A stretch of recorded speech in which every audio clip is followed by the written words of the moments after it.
how many matches should a youth wrestler get per season? Well, it depends on what your season is. If you're only an in-season wrestler, I think somewhere around 40 is perfect.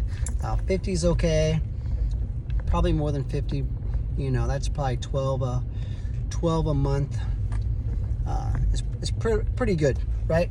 So let's say 40 to 50, depending on where you're at. Some of you have bigger, densely populated areas. That's a hotbed of wrestling. I mean, you might eclipse that 50, but somewhere around 50 would be good, and I would not go below 40, and I think that's pretty much perfect. Now, what about the off season?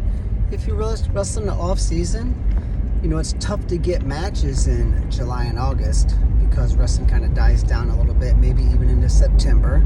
So, you can generally, with some national tournaments and things, scrape together 10 or 12 matches a month like that. But, during the off season, which is 8 months, there's about 5 months where there's a lot of wrestling to be had. Okay, so you're looking at October, November. That's kind of preseason for youth wrestling, right? Those 2 months, the tournaments have fired up. I think they've officially started wrestling in like Oklahoma and some states. Then postseason, which is still off season, you're looking at April, May, June. You can get a lot of wrestling in that time. So that 5 months there, you can generally get a lot of wrestling in. So, I don't see anything wrong with getting 100 matches a year, which is pretty common in kids wrestling nowadays, as long as you're not cramming all 100 matches into a 4-month period. So something to think about too, though, is not wrestling too much, and not just wrestling hard tournaments, and not just wrestling easy tournaments. So think about this. I use this phrase all the time. There's only so much rubber on the tire, right? There's only so much emotional energy.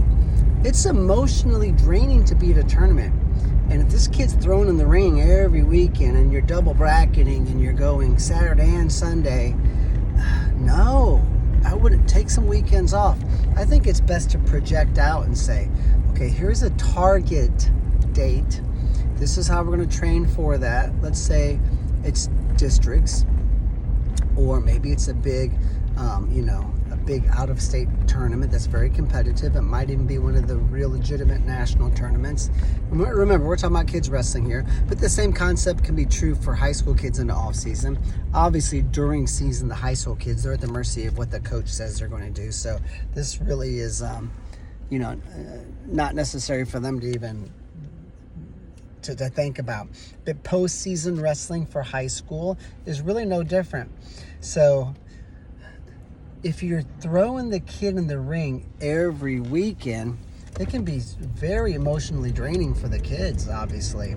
It's nice to sit back and say, okay, here's a target date, here's a tournament we're going to go to, and, maybe have sort of that as on the vision board, and that's what we're working towards as far as a competition.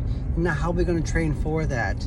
And I would encourage you to look at our competition camps, because there's a lot of competition, but there's no referee, there's no weight bracket.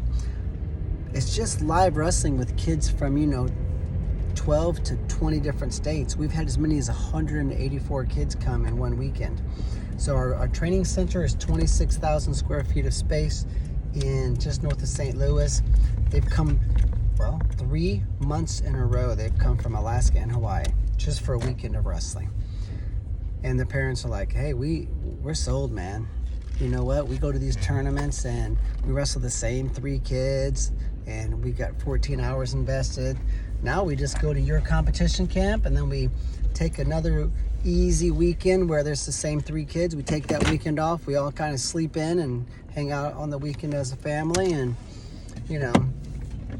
but sometimes it's hard to wonder how you're going to get good at wrestling when you go to a tournament and you wrestle 9 minutes, right? And you've spent 18 hours of time invested and you drop $100, right? Even for the local tournament.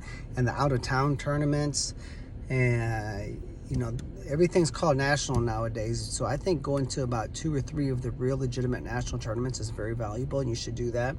But you shouldn't go to every tournament that calls themselves a national, because most of them aren't. And technically, it's a good way to spending about 5 or 10 extra grand, right? So you spend $900, your kids get 11 and a half minutes of wrestling, and you're thinking, this is expensive. How are we supposed to get good?